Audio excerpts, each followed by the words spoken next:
Hello, thank you so much for joining. I hope that you're continuing to stick with your healthy habits that you learned in the Shred 10 and that you're continuing with your traffic light eating.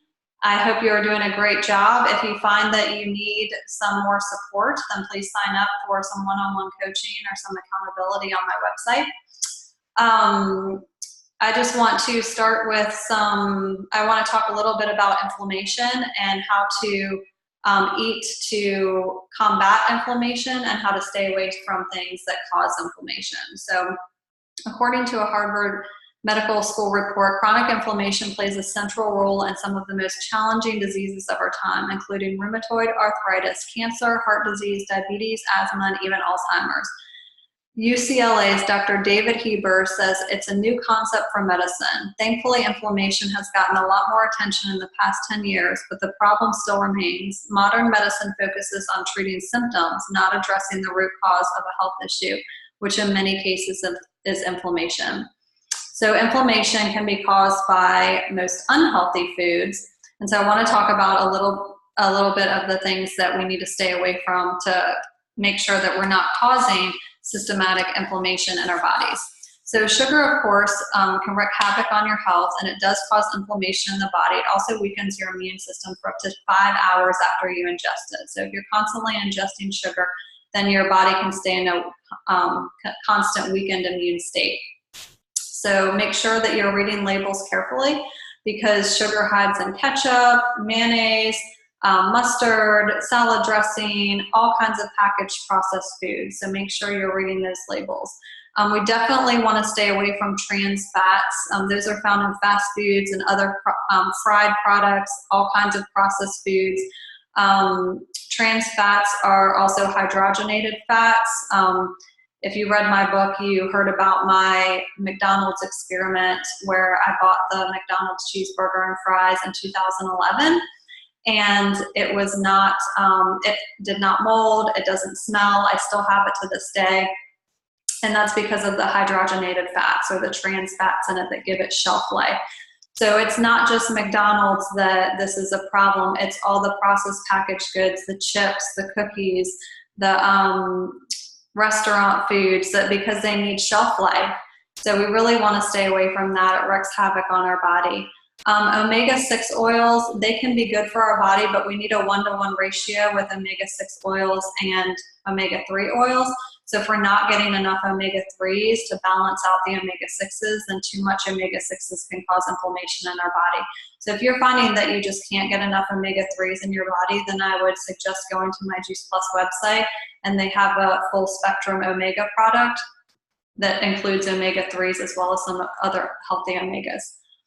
Of course, stay away from refined carbohydrates and white flour products. Those act like sugar in the body. They spike the glycemic index, and they also obviously cause inflammation. MSG, I think everybody knows now that that's bad. They trigger 2 pathways of chronic inflammation in the body. Gluten causes inflammation in the digestive tract, in the gut. And obviously, people with a gluten intolerance have autoimmune reactions that increases inflammation levels in the body. Dairy can be inflammatory for people. Artificial sweeteners, we know that there's many studies that they're harmful for the body. And alcohol is very hard on the liver, which is one of the detoxification organs. So if we're not detoxifying well, then that can cause it disturbs other organs and interactions in the body and can cause inflammation. I highlight just a few things that are anti-inflammatory here. Obviously, there's other ways that I'm going to talk about in a minute ways that we can eat to combat the inflammation. But omega-3s, to keep that 1-to-1 ratio with the omega-6s. Turmeric is a spice that's been used for years and years. It's known for its ability to inhibit inflammation. You can buy that in supplement form on Amazon. Willow bark, it comes from a willow tree and is traditionally used for pain and other conditions of inflammation. And bromelain is naturally found in pineapple, and it's an enzyme with the ability to reduce swelling. So moving right along. There's obviously ways that we can eat to avoid inflammation in the body, and the most important thing is to get lots and lots of fruits and vegetables. But we also want to be making sure that we're drinking enough high quality purified water for our body weight so that our body can cleanse. Our body is, we're going to talk more about hydration in a later video, but our body is comprised of a lot of water, and so our body needs purified water to work efficiently. Beans and legumes, make sure they're soaked and sprouted, helps them to be even more healthy. Again, the healthy fats like avocados, extra virgin olive oil, flax seeds, and hemp seeds. Again, we want to have that 1-to-1 ratio. Lots and lots of herbs and spices. It gives you extra antioxidants. Protein, we want to make sure they're coming from healthy sources, like organic chicken, grass-fed meats, free-range eggs.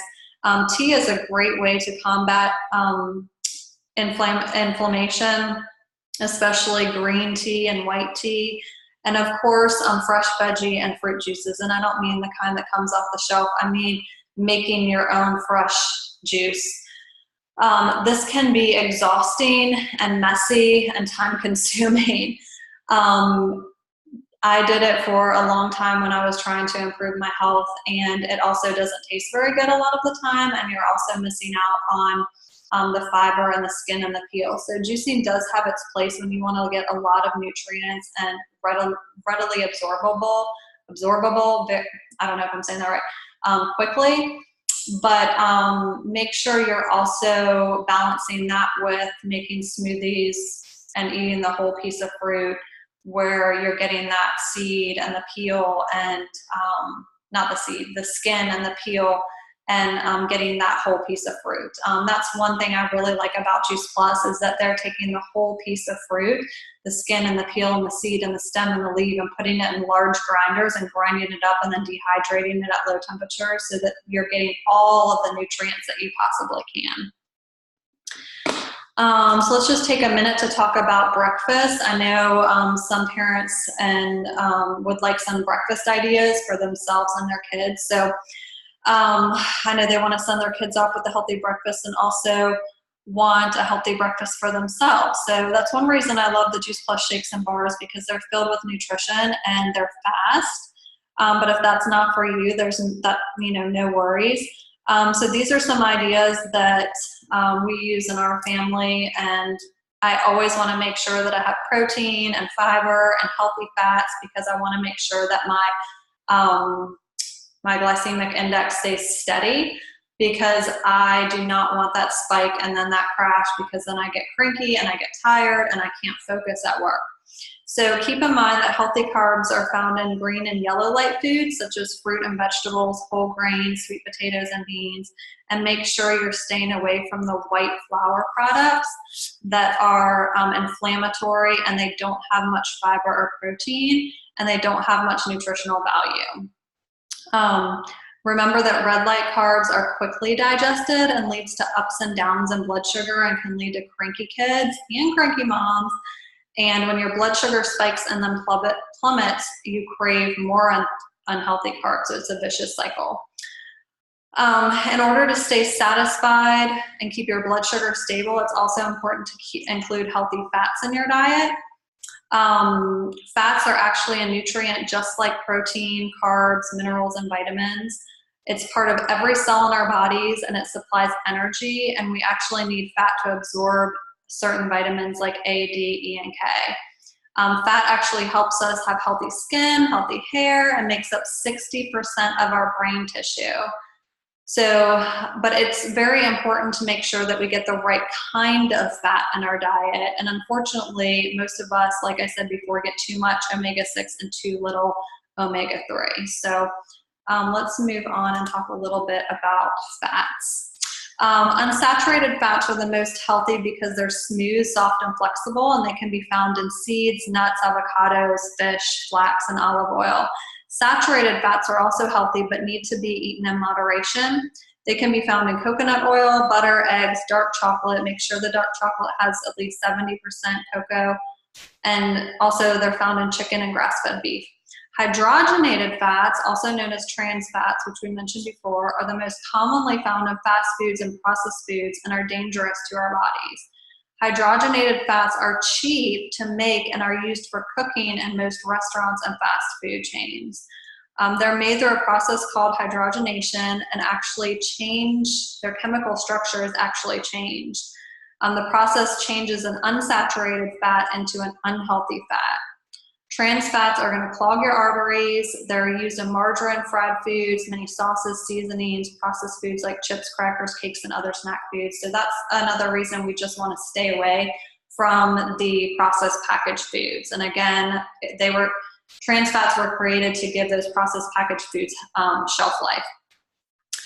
So really we want to make sure that we're getting in our omega-3s. The 4 most common omega-3s found in foods are ALA, EPA, ETA, and DHA. I am not an expert on these, but I'm going to run through them just briefly. ALA is a plant-based omega-3 found in green leafy vegetables, flax seeds, chia seeds, walnut and soybean oils, although I don't recommend the oils as much.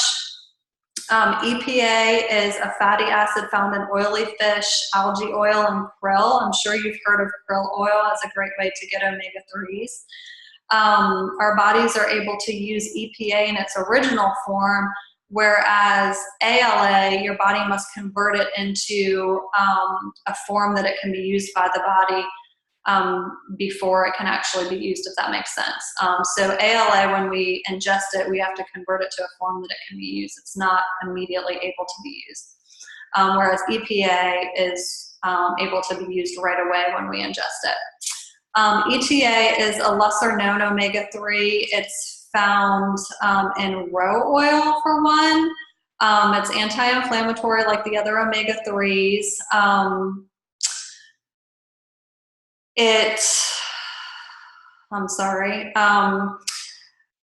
Not only is it anti-inflammatory like the other omega-3s, but ETA can also limit your body's production of the inflammatory omega-6s.